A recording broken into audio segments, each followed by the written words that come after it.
எங்களுடைய முதலமைச்சர் அங்கும் இங்கும் அப்படின்ற வார்த்தையை நீங்கள் நீக்கணும் சபை குறிப்பிலிருந்து. ஏன் அதை சொல்கிறோம் அப்படின்னா, மரியாதை எல்லா சட்டமன்ற உறுப்பினர்களுக்கும் மரியாதை கொடுக்கக்கூடியவர் தான் எங்கள் தலைவர் என்பதை இந்த நேரத்தில் தெரிவிச்சுக்கிறேன். அண்ணன் மாண்புமிகு அண்ணன் அவர் பார்த்தீங்கன்னா, அம்மா முதல்வராக இருக்கும்போது அண்ணன் எழுந்து நிற்பார், குனிந்தபடி நிற்பார். அது தமிழகமே அறியும். அதுமாரி அண்ணா அவர் சொன்னார், ஒத்த முகத்துக்கோசம் தான் உங்களுக்கு எல்லாருக்குமே ஓட்டு விழுந்து நீங்கள் எல்லாருமே உட்காந்து இருக்கிறீங்கன்னு. அதை அவர் ஒத்துக்கினதுக்கு எங்களுக்கு அவருக்கு நான் நன்றி இந்த நேரத்தில் நான் தெரிவிச்சுக்கிறேன். நாங்கள் தான் சொன்னோம்ல, நான் டி நகர் தொகுதியிலிருந்து என்னை தேர்ந்தெடுத்தார்கள் மக்கள். நான் வெறும் 4 நாட்கள் மட்டும்தான் ஓட்டு கேட்க போனேன்.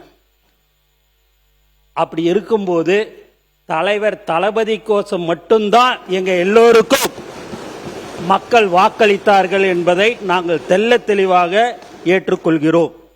ஏனென்று சொன்னால், தலைவர் தளபதி முதலமைச்சராக வர வேண்டும் என்று தமிழ்நாடு மக்கள் முடிவு செய்து விட்டார்கள்.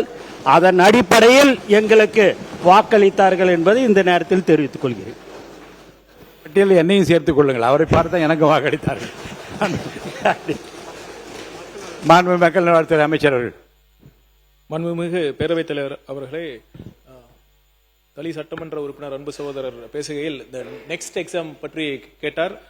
நான் இப்பொழுது அந்த கூடுதல் தகவலை உங்கள் முன் நான் சொல்லிக்கொள்ள கடமைப்பட்டிருக்கிறேன். 13/7/2023 அன்று நேஷனல் மெடிக்கல் கமிஷன் வெளியிட்ட பொது வெளியீட்டு அறிக்கையில்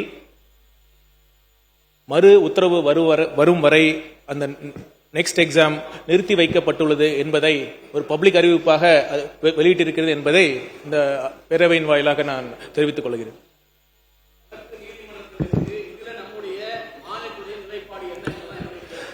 கண்டிப்பாக மாண்புமிகு பேரவைத் தலைவர் அவர்களே, நீட் எக்ஸாமை எந்த அளவிற்கு ஆணித்தரமாக இந்த அரசு எதிர்க்கிறதோ அதே அளவு நெக்ஸ்ட் எக்ஸாமையும் கண்டிப்பாக எதிர்ப்போம் என்று தெளிவாக உறுதியாக நான் சொல்லிக்கொள்ள கடமைப்பட்டிருக்கிறேன்.